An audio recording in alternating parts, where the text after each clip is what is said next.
স্বপ্নের দেশ যুক্তরাজ্য।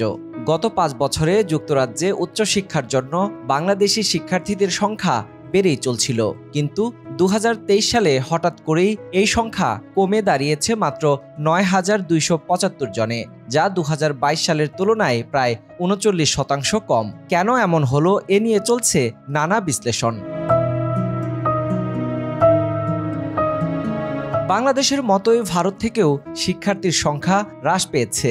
২০২২ সালে যেখানে ১,৩৯,১৫২ জন ভারতীয় শিক্ষার্থী যুক্তরাজ্যে পড়তে গিয়েছিলেন, ২০২৩ সালে তা কমে দাঁড়িয়েছে ১,২০,১১০ জনে। এশিয়ার এই দুই দেশের শিক্ষার্থী কমলেও ব্যতিক্রম নেপাল ও পাকিস্তান। যুক্তরাজ্যে তাদের শিক্ষার্থীর সংখ্যা প্রায় দ্বিগুণ বেড়েছে। তাহলে কেন বাংলাদেশ ও ভারতের শিক্ষার্থীরা যুক্তরাজ্যের প্রতি আগ্রহ হারাচ্ছে? ২০২৩ সালের জুলাইয়ে যুক্তরাজ্য সরকার শিক্ষার্থী ভিসা নীতিতে বড় পরিবর্তন আনে। এর মূল লক্ষ্য ছিল ভিসার অপব্যবহার রোধ করা।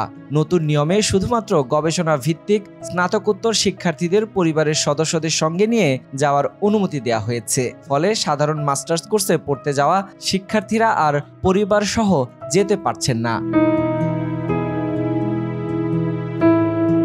পরিবারকে সঙ্গে না নিতে পারার কারণে অনেক শিক্ষার্থী হতাশায় ভুগছেন।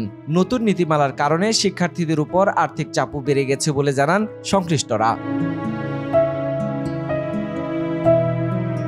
এছাড়া একাডেমিক ফি, হেলথ সারচার্জ ও ডিপোজিট ফি বেড়ে যাওয়ার ফলে যুক্তরাজ্যে পড়তে যাওয়ার অনেকের জন্য দুঃসাধ্য হয়ে পড়েছে।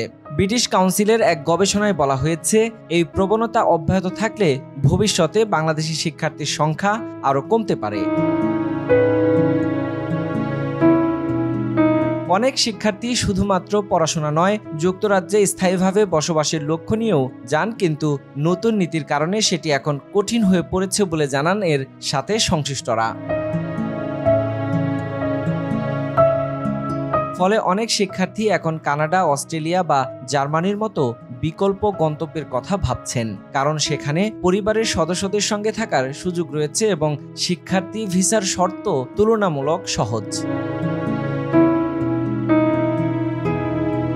যুক্তরাজ্যের কঠোর অভিবাসন নীতি কি তাদের উচ্চশিক্ষা খাতে দীর্ঘমেয়াদী প্রভাব ফেলবে, নাকি শিক্ষার্থীরা ভবিষ্যতে নতুন সুযোগের সন্ধান পাবেন, সেটাই দেখার বিষয়।